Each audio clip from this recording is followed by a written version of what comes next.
వ్యక్తి అధ్యయన పద్ధతులు. ప్రయోగాత్మక పద్ధతి ఎక్స్పెరిమెంటల్ మెథడ్.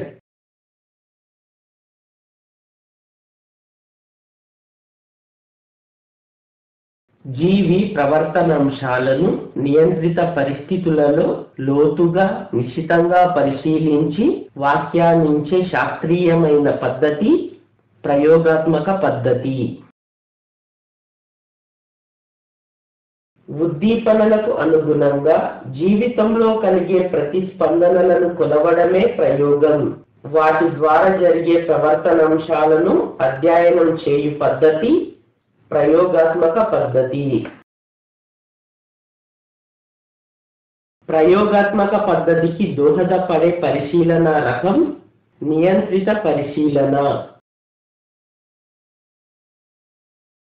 ప్రయోగాత్మక పద్ధతి సోపానాలు: 1 ప్రయోగశాల, 2 ప్రయుక్త, 3 ప్రయోజ్యుడు, 4 ఉద్దీపన, 5 ప్రతిస్పందన, 6 చరాలు, 7 నియంత్రిత సమూహం, 8 ప్రయోగాత్మక సమూహం, 9 నమూనాలు.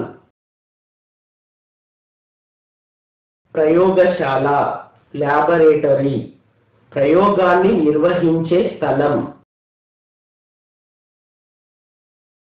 ప్రయుక్త ఎక్స్పెరిమెంటల్, ప్రయోగాన్ని నిర్వహించే వ్యక్తి.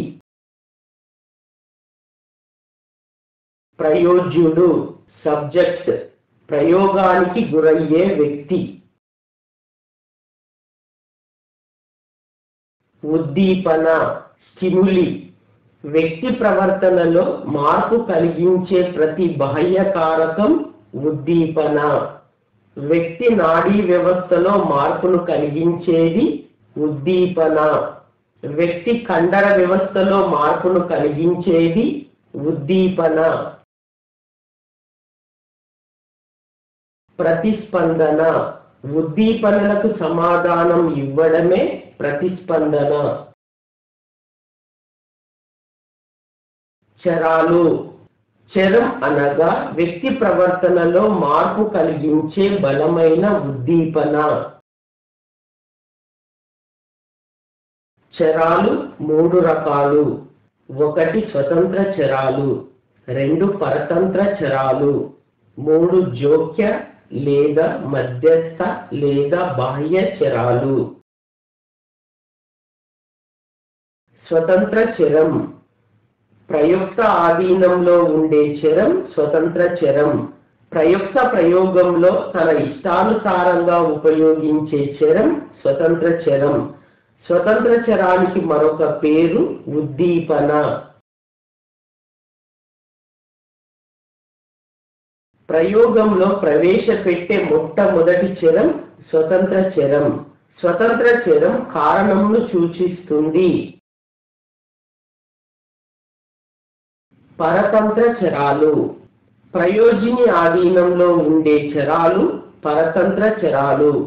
ప్రయోజిని ప్రతిస్పందనలే పరతంత్ర చరాలు. పరతంత్ర చరాలు స్వతంత్ర చరాలపై ఆధారపడతాయి. పరతంత్ర చరాలు ఫలితాలను సూచిస్తాయి. జోక్య లేదా మధ్యస్థ లేదా బాహ్య చరాలు, ఎవరి ఆధీనంలో ఉండని చరాలు మధ్యస్థ చరాలు. స్వతంత్ర చరానికి పరతంత్ర చరానికి మధ్యస్థంగా ఉంచి ఇబ్బంది పెట్టే చరాలు మధ్యస్థ చరాలు. మొట్టమొదట బాహ్య చరాలు పరతంత్ర చరాలపై ప్రభావం చూపిస్తాయి. బాహ్య చరాలు ప్రత్యక్షంగా పరతంత్ర చరంపై అనగా ప్రయోజినిపై, పరోక్షంగా స్వతంత్ర చరంపై అనగా ప్రయుక్తపై ప్రభావం చూపుతాయి.